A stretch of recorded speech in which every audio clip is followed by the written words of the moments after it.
Bwana Yesu asifiwe.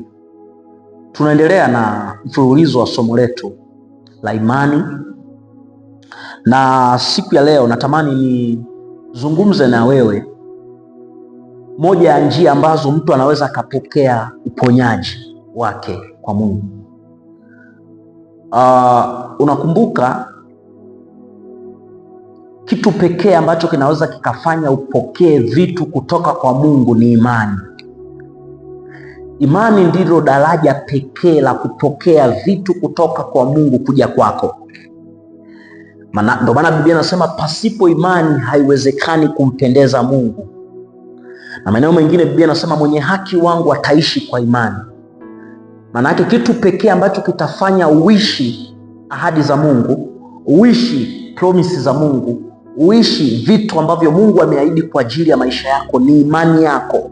Mwenye haki wangu ataishi kwa imani. Maana yake hatuwezi tukatenganisha imani na muujiza wetu ambao unatoka kwa Mungu. Sasa ukisoma kitabu cha Marko sura ya 2 ule mstari wa 1, Biblia inasema akaingia Kapernaumu tena baada ya siku kadha wa kadha ikasikiwa kwamba yumo nyumbani. Wakakusanyika watu wengi, sibaki nafasi hata mlangoni. Akasema neno lake. Wakaja watu wakimletea mtu mwenye kupooza, anachukuliwa na watu 4.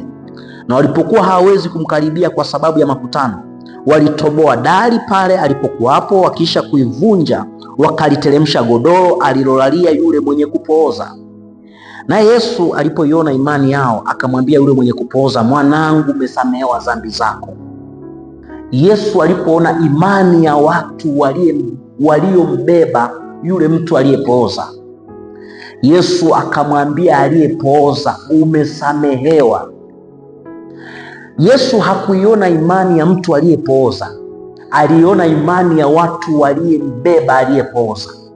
Kwa kuna wakati tunaweza tukapokea uponyaji wa maisha yetu ni kwa sababu ya watu waliotuzunguka. Kwenye familia unaweza ukawa na imani kuliko ndugu zako wote, ukawa ni sababu ya msaada wa hao ndugu zako wote, kwa sababu imani unayo wewe. Ndio maana Yesu anazungumza, alipoiona imani ya hao watu akamwambia yule mwenye kupooza, umesamehewa. Maana yake yule aliyepooza hakuwa na imani, lakini wale waliombeba walikuwa na imani ya uponyaji dhidi ya ndugu yao. Kwa hiyo Yesu aliona imani ya yule mtu, ya wale watu waliombeba aliyepooza, ndio maana akamwambia umesamehewa dhambi zako. Kwa hiyo kuna wakati unaweza ukasalimika kwa sababu ya watu wengine. Imani ya watu wengine inaweza ikakubeba wewe. Imani ya watu wengine inaweza ikasaidia maisha yako. Imani ya watu wengine inaweza ikawa ni msaada kwa ajili ya maisha yako. Unakumbuka Yesu alimwambia, nimekuombea wewe Petro, ili utakapoongoka ukawaimarishe ndugu zako. Manake aliombewa yeye ili imani yake isitindike, ili kuimarika kwake yeye aweze kuwaokoa watu wengine.